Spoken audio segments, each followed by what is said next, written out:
Friends, Samantha ఇప్పుడు pregnant. Raj Nidimoru అలాగే సమంత వీళ్ళిద్దరు కూడా ఈ ఇయర్ ఎండింగ్ లోనే వాళ్ళ బేబీని ఎక్స్పెక్ట్ చేస్తున్నారనమాట. అయితే గత ఏడాది అంటే 2025 డిసెంబర్ 1న వీళ్ళిద్దరు మ్యారేజ్ అయింది. అయితే వీళ్ళిద్దరు మ్యారేజ్ అయిన తర్వాత ఇమ్మీడియట్ గా వాళ్ళు పిల్లల కోసం ప్లాన్ చేశారు. దీనికి ప్రధానమైన కారణం ఏంటి అంటే, నిజానికి నాగ చైతన్యతో తను విడిపోయే ముందు సమంత శాకుంతలం అనే ఒక సినిమా చేసింది. ఆ సినిమా టైంలో తను ఇంకా సినిమాలు ఆపేయాలి, ఫ్యామిలీ లైఫ్ స్టార్ట్ చేయాలి. అంటే ఎందుకంటే అప్పటికి సమంత ఏజ్ కూడా చాలా చిన్నది. 2017లో తనకి మ్యారేజ్ అయినప్పుడు అరౌండ్ 20s లోనే ఉంది తను. సో కెరియర్ మీద కాన్సన్ట్రేట్ చేయాలి, కెరియర్లో ఇంకా మంచిగా పైకి రావాలి, ఆ తర్వాత పిల్లల్ని ప్లాన్ చేసుకోవాలని అనుకుంది. కానీ శాకుంతలం సినిమా జరుగుతున్న సమయంలో తను మొదటగా సినిమా ఓకే చేసినప్పుడు, నేను ఇట్లాగా ఫ్యామిలీకి సంబంధించిన ప్లానింగ్ లో ఉన్నాను, నాకంటూ కిడ్స్ కావాలి అని, ఈ సినిమా తర్వాత నేను సినిమాలను ఆపేస్తున్నానని, అంతేకాకుండా నాకంటూ ఈ సినిమా షూటింగ్ టైంలో కూడా కొన్ని రెస్ట్రిక్షన్స్ ఉన్నాయని చెప్పింది. అయితే మనం ఒకటి అనుకుంటే దేవుడు ఇంకోటి ఇస్తాడని మనం చాలాసార్లు వింటూ ఉంటాం కదా. అయితే సమంత ఆ సినిమా చేస్తున్నప్పుడే నాగ చైతన్యకి సమంతకి మధ్య గొడవలు వచ్చాయి.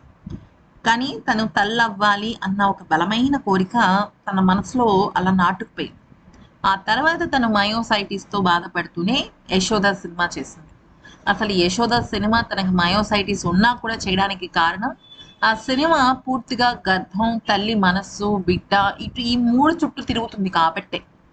అందుకనే ఇక సమంత పెళ్లికి అంటే తన రాజ్ నిడుమూర్తో పెళ్లికి ముందే తను ఎలాగైనా సరే పిల్లల్ని కావాలి నాకు అని చెప్పేసి తను దానికోసం తన రోగాన్ని సైతం పక్కన పెట్టి చాలా పోరాడింది. అయితే సమంత కోరిక చాలా బలంగా ఉండడంతో రాజ్ కూడా సమంత కోసం ఒక త్యాగం చేశాడు. నిజానికి రాజ్కి హాలీవుడ్కి సంబంధించిన వెబ్ సిరీస్లో అవకాశం వచ్చింది. దాదాపుగా తను ఫ్యామిలీ మ్యాన్ కానీ లేకపోతే సిటడెల్ కానీ ఇటువంటి సిరీస్ చేస్తున్నప్పుడే తనకి హాలీవుడ్ నుంచి పిలుపు వచ్చింది రైటర్గా. అయితే ఎప్పుడైతే సమంత ప్రెగ్నెంట్ అని తెలిసిందో, తను ఈ ఇండియన్ క్లైమేట్కే తను ఉండాలి, ఇండియన్ ఫుడ్ తీసుకోవాలి కాబట్టి తను అమెరికా వెళ్ళటానికి అవకాశం లేదు కాబట్టి ఈ ఈ కొన్ని నెలలు అంటే ఈ 4-5 నెలలు సమంతతో పాటే ఉండడం కోసం ఆ హాలీవుడ్ ఆఫర్ని రిజెక్ట్ చేయడమే కాకుండా, సమంత కేవలం 20% మాత్రమే ఆహార పదార్థాలు తినగలదు. అంటే మనకు కావాల్సిన ఫుడ్ తను తినలేదు తనకున్న రెస్ట్రిక్షన్స్కి. అందుకనే తన భర్త కూడా సమంత తినే ఆహార పదార్థాలు మాత్రమే తిందామని ఫిక్స్ అయ్యాడనమాట. అంటే సమంత కోసం, తన వాళ్ళ ఫస్ట్ బేబీ కోసం అనమాట.